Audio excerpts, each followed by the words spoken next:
నమస్కారం, NS news కి స్వాగతం. నా పేరు ఉషా. ముందుగా ముఖ్యాంశాలు. వర్ధన్నపేట నియోజకవర్గానికి చెందిన Congress MLA K R Nagaraju IPS retired Jubilee Hills ఉప ఎన్నికల ప్రచార కార్యక్రమంలో భాగంగా జవహర్ నగర్ ను సందర్శించి ముఖ్యమైన ప్రకటన చేశారు.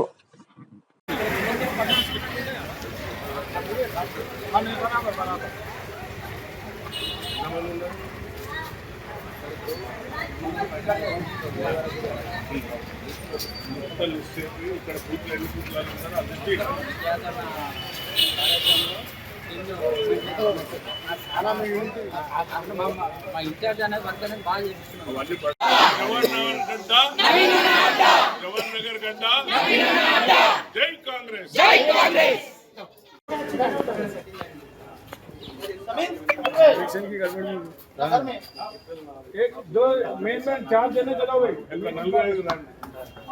जय कांग्रेस जय कांग्रेस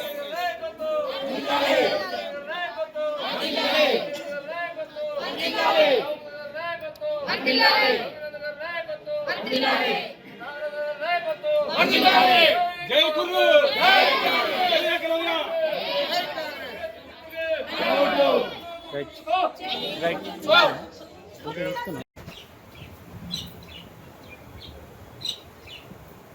ఎన్ఎస్టీవీ ప్రేక్షకులకు వీక్షకులకు నా యొక్క హృదయపూర్వక నమస్కారాలు. జై కాంగ్రెస్. నేను నాగరాజ్ ఎమ్మెల్యే వర్ధన్నపేట. నేను జంగారావరెడ్డి గారు ఇద్దరం జవహర్ నగర్లో ఉన్న 14 బూత్లకు మమ్మల్ని ఇన్ఛార్జిగా వేశారు. గత 2 నెలల నుండి మా జంగారావరెడ్డి సీట్స్ చైర్మన్, స్టేట్ చైర్మన్ దగ్గరుండి ప్రతి గడప గడప తిరిగి ఇక్కడున్న సమస్యలను, ఇక్కడున్న గత ప్రభుత్వం చేసిన సమస్యలు, వాళ్ళు చేసిన పనులేంటి, ఇంతవరకు ఏం చేయలేదు, సో ఇవన్నిటిని కూడా ఒక లిఖితపూర్వకంగా అన్ని తీసుకొని ప్రాబ్లమ్స్ ను మా గౌరవ ముఖ్యమంత్రి దృష్టికి తీసుకుపోవడం జరిగింది. నేను మా జవహర్ నగర్ ప్రజలందరినీ కూడా గత 15 రోజుల నుండి నేను కూడా కలుస్తున్నా. అందరినీ నేను అప్పీల్ చేస్తున్నా, చేయలెత్తి నమస్కరిస్తున్నా జవహర్ నగర్ ప్రజలకు. మేము ఒక మాట మీద వచ్చినాం. ఈ జవహర్ నగర్ లో ఉన్న మెయిన్ సమస్య త్రాగునీటి సమస్య, అలాగే డ్రైనేజ్ సమస్య.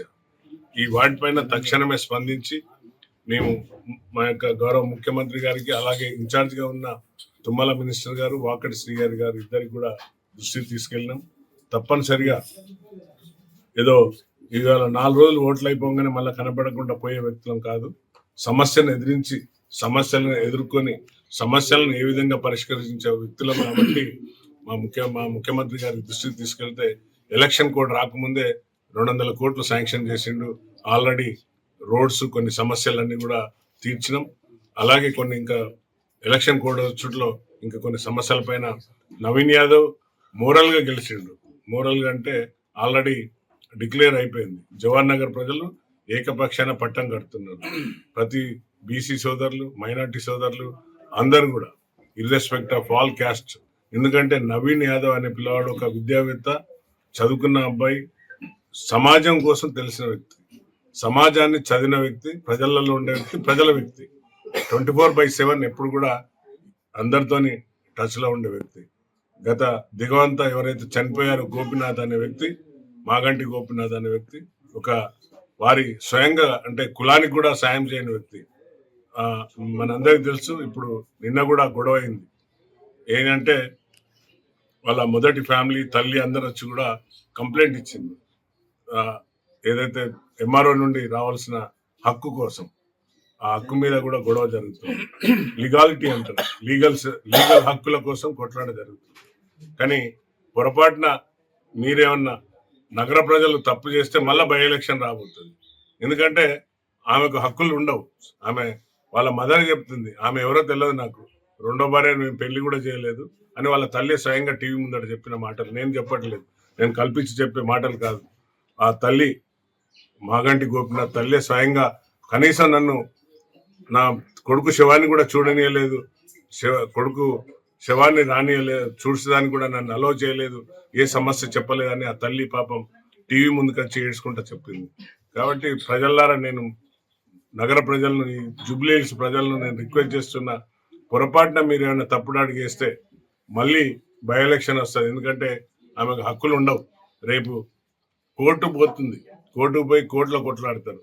ఈ కేటీఆర్ అనే భయంగన్ గాడు, కేటీఆర్ అనే టిల్లుగాడు ఎందుకు భయంగన్ అంటుందంటే హిందీ హైదరాబాద్ భాష అందరికి భయంగన్ అంటే ఇంట్లో తెలుసు. ఆ భయంగన్ గాడు మా సీఎం గారిని భయంగన్ సీఎం అంటాడు. అరే విధవ, నువ్వు చదువుకున్నావు, తెలియని మంచి మాటలు మాట్లాడు, ప్రజల కోసం మంచి పని చేయి. నువ్వు ఏదైతే ధరణి తెచ్చినావు, ధరణితో అంతా భూములు నువ్వు దోసుకున్నారు. కల్వకుంట్ల కుటుంబం అంతా దోసుకున్నది. మీ అందరికీ తెలుసు. కల్వకుంట్ల కుటుంబంలో వాళ్ళ సొంత బిడ్డనే ఆడబిడ్డ అంటే మన హక్కు, వాళ్ళ ఆశీర్వాదాలు ఉండాలి. మనకు ఆడబిడ్డ ఆశీర్వాదాలు ఉండాలి. ఇంట్లో అక్క ఉన్నా చెల్లె ఉన్నా మనం రాఖీ కడితే కాలు మొక్కుతాం. రాఖీ కట్టించుకొని విధవా నువ్వు పారిపోయినావు రాఖీ పండుగ రోజు. మళ్ళా నువ్వు మహిళల కోసం మాట్లాడుతున్నావు. నీకు మహిళల పట్ల మాట్లాడే హక్కు కూడా లేదు. ఉచిత బస్సు ప్రయాణం ఇస్తే అందులో నువ్వు డిస్కో డాన్సులు చేస్తున్నావు అని మహిళలను హేళన చేస్తున్నావు. అసొంటి విజ్ఞానవంతునా అజ్ఞానిగా నాకు తెలియదు. నువ్వు చేసే కామెంట్లు, నువ్వు చేసే వెకిలి చేసిన మాటలు ఏమాత్రం కూడా ప్రజలు నచ్చుతలేరు. నువ్వు ఒక చీడపురుగు. నువ్వు ఈ తెలంగాణ రాష్ట్రానికి పట్టిన చీడపురుగు కాబట్టే నిన్ను మా ముఖ్యమంత్రి గారు మందు కొట్టి, పురుగులకు ఏదైతే మందు కొడతారో ఆ మందు కొట్టి మిమ్మల్ని ఫామ్ హౌస్లో పండబెట్టాడు. అయినా కూడా ఇంకా బుద్ధి జ్ఞానం లేకుండా మాట్లాడుతున్నావు. ఎంతసేపు నువ్వు మగవాడివై పుడితే రా, ఛాలెంజ్, ఇద్దరం టెస్టులు చేపిద్దామని, ఏ టెస్ట్కైనా సిద్ధం, నేను ఆ టెస్ట్కు సిద్ధం, ఈ టెస్ట్కు సిద్ధం అని వెకిలి చాస్టల్గా మాట్లాడుతున్నావు.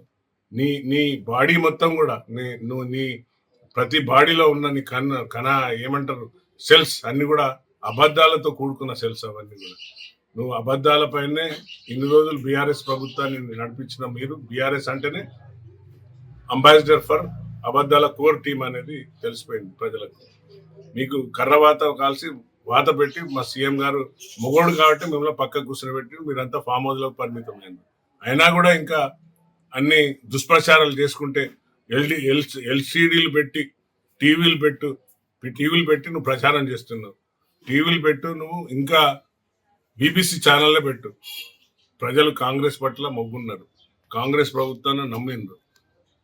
6 గ్యారెంటీలు ఇచ్చినాం. 6 గ్యారెంటీలో కొన్ని కాలేదు. ఎందుకంటే నువ్వు తెలంగాణ బంగారు తెలంగాణ అన్నావు. ఆ తెలంగాణను అప్పుల కుప్పగా చేసిపోయినావు. చిప్ప చేతిలో పెట్టిపోయినావు. ప్రభుత్వం గద్దెకి ఎక్కే వరకు చూస్తే ఎక్కడ చూడు స్కీమ్స్ అన్ని కూడా స్కామ్స్ అయినాయి. ఇంట్లో బర్రె స్కామ్లు తీసుకో, కాళేశ్వరం తీసుకో, చేపల స్కామ్, గొర్రెల స్కామ్, బర్రెల స్కామ్, ఎలా చూడు నువ్వు దోసుకొని ధనం అంటూ లేదు. దోసుకున్న ధనాన్ని ఇవాళ నీ ఉద్యమం కంటే ముందు నీ యొక్క ఆస్తులు ఎంత ఉన్నాయి, ఉద్యమం తర్వాత నీ ఆస్తులు ఎంత ఉన్నాయి అని ఛాలెంజ్ చేసిన నేను. ఉద్యమం తర్వాత నీ ఆస్తులు ఎన్ని అసలు లెక్క లేకుండా నీకు ఎంతమంది బినామీలు ఉన్నారు. చనిపోయిన మాగంటి గోపినాథ్ కూడా నీ బినామీ, అందరికీ తెలుసు. ఆయన చనిపోయి 4 రోజులు అయినా కూడా నువ్వు స్టేట్స్లో ఉన్నావు. స్టేట్స్ నుండి వచ్చే వరకు కూడా శవాన్ని తీయలేదు. నువ్వు వచ్చి వాళ్ళ భార్యతో కూర్చొని అన్ని లావాదేవీలు సంతకాలు పెట్టుకున్నాకనే శవాన్ని తీసేందు. ఇది 100% ఛాలెంజ్. అబద్ధం అంటే ప్రూవ్ చేయి. లేదు ఇదంతా అబద్ధం, నువ్వు చేసిందంతా అబద్ధం, నేను మాట్లాడిందంట అబద్ధం అంటే దేనికన్నా కూడా సిద్ధం. ఇప్పుడు స్వయంగా వాళ్ళ తల్లి టీవీ ముందుకు వచ్చి ఏడ్చుకుంటూ చెప్పింది, నా కొడుకుని చున్నీయలేదు, నాకు ఇట్లా రానియలేదు అని. కాబట్టి దయచేసి ప్రజలు గమనిస్తున్నారు బిడ్డ, తస్మత్ జాగ్రత్త. మంచిగా మాట్లాడు. ప్రభుత్వాన్ని ప్రజలు విశ్వసించి మమ్మల్ని గెలిపించిండ్రు. మా మీద బాకీ కార్డ్ అని వేసినారు. ఓకే, మేము సిద్ధం. 100% మేము తెలంగాణ ప్రజలకు బాకీ ఉన్నాం. ఎందుకంటే వాళ్ళు మా పైన నమ్మకంతో గెలిపించుకున్నారు. నీలాగా ధోకా చేయలే. నువ్వు ధోకేబాజు కానీ, నీ బీఆర్ఎస్ అనేది ధోకేబాజ్ పార్టీ. నీ ధోకేబాజ్తోనే ఈరోజు రాష్ట్రాన్ని సర్వనాశనం చేసినావు. అందుకనే నిన్ను ధోకేబాజ్ కాడని మేము కూడా పంపించినాం. మీరు మా దళితులకు ముఖ్యమంత్రి పదవి ఇస్తానో ఇచ్చినవా? 3 ఎకరాల భూమి ఇస్తానో ఇచ్చినవా? 10 లక్షలు ఇస్తానో, ఇంటికి 10 లక్షలు ఇచ్చినవా? ఇంటికి ఒక ఉద్యోగం ఇస్తానని ఇచ్చినవా? మైనార్టీ సోదరులకు 12% అని ఇస్తానో ఇచ్చినవా? ఇంకా ఇట్లా KG to PG కూడా పెడతా అన్నావు. ఎక్కడ పోయినాయి ఇవన్నీ ధోకా కదా? మమ్మల్ని ఇవాళ బాకీ కార్డు అంటున్నాం. ఎస్, మేము బాకీ ఉన్నాం, తెలంగాణ ప్రజలకు బాకీ ఉన్నాం. తప్పనిసరిగా ఆ రుణం తీసుకుంటాం. మా యొక్క ఇంద్రమ్మ నినాదమే రోటీ కపడా ఆర్ మకాన్. రోటీ కపడా ఆర్ మకాన్ అంటే అందరికి తెలుసు మీకు. రోటీ అంటే కడుపు నిండా తినాలి. దానికి సన్నబియ్యం ఇచ్చినాం. సన్నబియ్యం ఇచ్చి ఈరోజు ప్రజలను ఆదుకుంటున్నాం. డైట్ ఛార్జీలు పెంచినాం. ఆ హాస్టల్లో ఎవరుంటారు? ఎస్సీ ఎస్టీ మైనార్టీ పిల్లలు ఉంటారు. కాస్మెటిక్ ఛార్జ్ పెంచినాం. అందులో ఎవరు ఉంటారు? మన ఆడబిడ్డలు ఉంటారు. వాళ్ళు కూడా ఎవరు? మైనార్టీ, ఎస్సీ ఎస్టీ బీసీ పిల్లలు. కానీ మీకు ఇంత ఇంగిత జ్ఞానం లేకుండా ఇంకా నువ్వు మాట్లాడుతున్నావు అంటే సిగ్గుచేటు. నీ మాటలు ప్రజలు ఎవరు నమ్మేటట్టు లేదు. హైదరాబాద్ ప్రజలు అంటే చాలా తెలివిగల ప్రజలు, తెలంగాణ ప్రజలు అంటే చాలా తెలివిగల ప్రజలు. నీ మాటలు, నీ వేషాలు, నీ వ్యవహారం ఎవరు కూడా నచ్చటం లేదు. అందుకని మిమ్మల్ని పక్క పెట్టిండ్రు. ఇప్పటికైనా మా సోదరుని రౌడీ అన్నావు, రౌడీ అని కామెంట్ చేసినావు, రౌడీకి టికెట్ ఇచ్చినావు అని. ఎన్ని కేసులు ఉన్నాయి ఆయన మీద ప్రూవ్ చేయి. మరి నువ్వు నీ మీద ఎన్ని కేసులు నేను ప్రూవ్ చేస్తాను. నువ్వు ఎన్ని స్కామ్లు చేస్తున్నావు, ఇప్పుడు నీ మీద ఎన్ని ఏసీబీ కేసులు ఉన్నాయి, కాళేశ్వరం కేసు ఉన్నాయి, ఇవన్నీ ఉన్నాయి కదా నీ మీద. నువ్వు రౌడీ అయ్యి మావాడిని రౌడీ అంటాను. నువ్వు వైట్ కాలర్ అఫెండర్. నువ్వు అంటే ఆర్థిక నేరస్తున్నవి. తెలంగాణ ఆర్థిక సొత్తునంతా దోసుకున్న దొంగవు నువ్వు. అందుకనే మిమ్మల్ని రాబరర్స్ అన్న. రాబరర్లు ఎంతమంది ఉంటారు? 5కు మించి ఉంటారు సంఖ్య. మీ ఇంట్లో కల్వకుంట్ల కుటుంబం అనేది రాబరర్స్, దోపిడి దొంగలు, దోపిడి గజ దొంగలు మీరు. అందుకనే తెలంగాణ ప్రజల సొమ్ము దోసుకున్న బిడ్డ అదంతా కక్కిస్తావు. వస్తుంది రోజులు, ప్రజలు తిరగబడుతారు, తరిమి కొడతారు. ఇంకా కౌశిక్ రెడ్డి అనేటోడు మా మీద కామెంట్ చేస్తాడు. కాంగ్రెస్ నాయకులను తలుచుకుంటే మేము ఉరికిచ్చి కొడతాం, దునికిచ్చి కొడతాం, ఆఫీసులకు చొరబడి కొడతాం. మా ముఖ్యమంత్రి గారు ఒక చిట్కేస్తే చాలు బిడ్డ, మీ పని ఏమైతుందో తెలుసు. కానీ మేము చట్టబద్ధంగా ప్రభుత్వానికి జవాబుదారీతనంగా లాయల్గా ఉన్నాం, లీగల్గా ఉన్నాం. ఏది చేసినా కూడా చట్టపరంగానే చేయాలి తప్ప ఇట్లా అవాకులు చవాకులు నోటు దురుసును కంట్రోల్ చేసుకోండి. లేకుంటే ప్రజలు ఇంకా రాబోయే లోకల్ బాడీ ఎలక్షన్లో కూడా మీకు ఏం చేస్తారో తెలుసు. ఇంకా కర్ర కాల్సి వాత పెడతారు. కాబట్టి తస్మాత్ జాగ్రత్త. నీ చెల్లె మాటలు మాట్లాడిన దానికి నువ్వు చెప్పు. మా నాన్న చుట్టూ దయ్యాలు కూరుకున్నాయని, దయ్యాలతోనే ఈరోజు టీఆర్ఎస్ పార్టీ నాశనం అయిందన్నావు. మీ చెల్లె మాట్లాడిన దానికి వాటాల పంచాయతీ వచ్చింది. ఇప్పుడు ఇవాళ రేపు మీది 3 ముక్కలయ్యే పార్టీ. బీఆర్ఎస్ అంటే 3 ముక్కలు. పడవ మునిగివే పడవ. కాబట్టి దాన్ని చూసుకో. నీ బీఆర్ఎస్ పార్టీని చూసుకో. అంతేగాని కాంగ్రెస్ పార్టీని, కాంగ్రెస్ నాయకులను ఏమనంటే మాత్రం హెచ్చరిస్తున్నాం. ఇంతకంటే ఎక్కువ మాట్లాడితే నీకు ఇక అవి కూడా ఉండయి, తిప్పి కొడతామని చెప్తూ జై కాంగ్రెస్. కాబట్టి తప్పనిసరిగా నవీన్ సోదరునికి అత్యధిక మెజార్టీతో గెలవబోతున్నాడు. అందరు సోదరులు, ఇక్కడ మైనార్టీ సోదరులు అందరూ కూడా నవీన్ పక్షాన, బీసీ సోదరులు అందరూ కూడా నవీన్ పక్షాన, అన్ని వర్గాలు కూడా నవీన్ పక్షాన ఉన్నాయి. నవీన్ అంటే లోకల్ పిల్లాడు కాబట్టి అందరు కూడా నవీన్ కోరుకుంటున్నారు.